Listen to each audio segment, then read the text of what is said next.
Okay, so you're at a church running playback. Do you really need to rack your gear?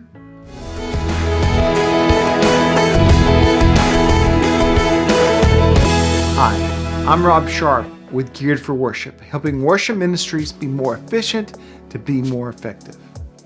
I've talked to a lot of clients who really don't want to rack their gear, and largely it's for two main reasons. Number one, they want to spend as little money as they can on tech gear.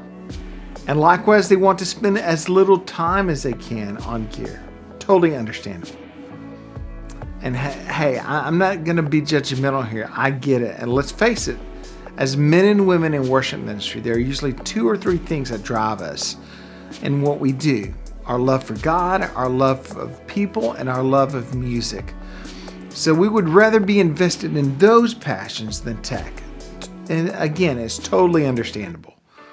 But let me challenge you with a few misconceptions about racked gear, as well as a couple of great reasons for racking.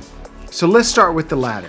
What are some good reasons for racking your gear or creating a playback rig? It's good stewardship. Protect your gear from physical damage. It helps us create stability. Racks help secure connections.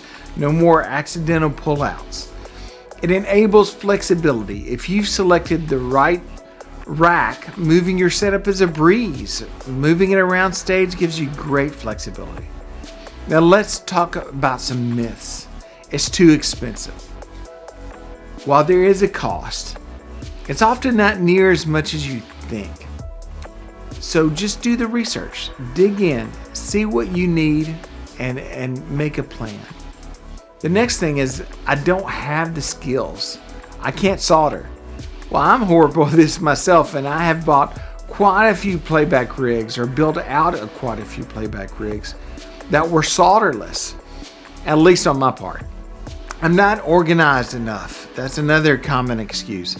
Simple planning and realistic expectations can solve that. You don't have to have an engineering degree. So what are some key factors to making a rack easy work? Number one, get the right rack for your needs.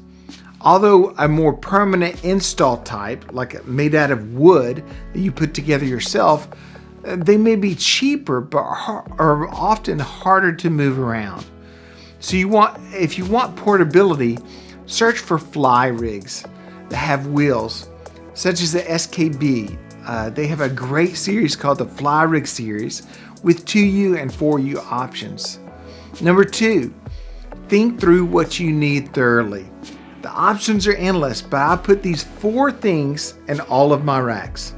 A power source or a power conditioner. Number two, an audio interface. And number three, a MIDI interface. And lastly, number four, a simple switch for network capability doing RTP MIDI.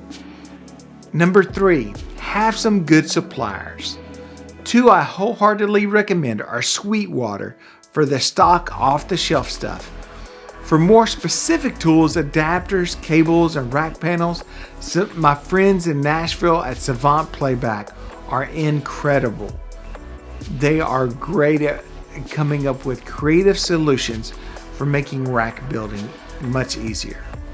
Then think through the next level of functionality of having a rear panel.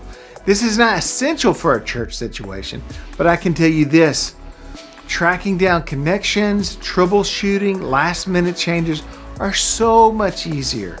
I have fought for years of getting my fingers into tight spaces and scratching up my knuckles and my cuticles.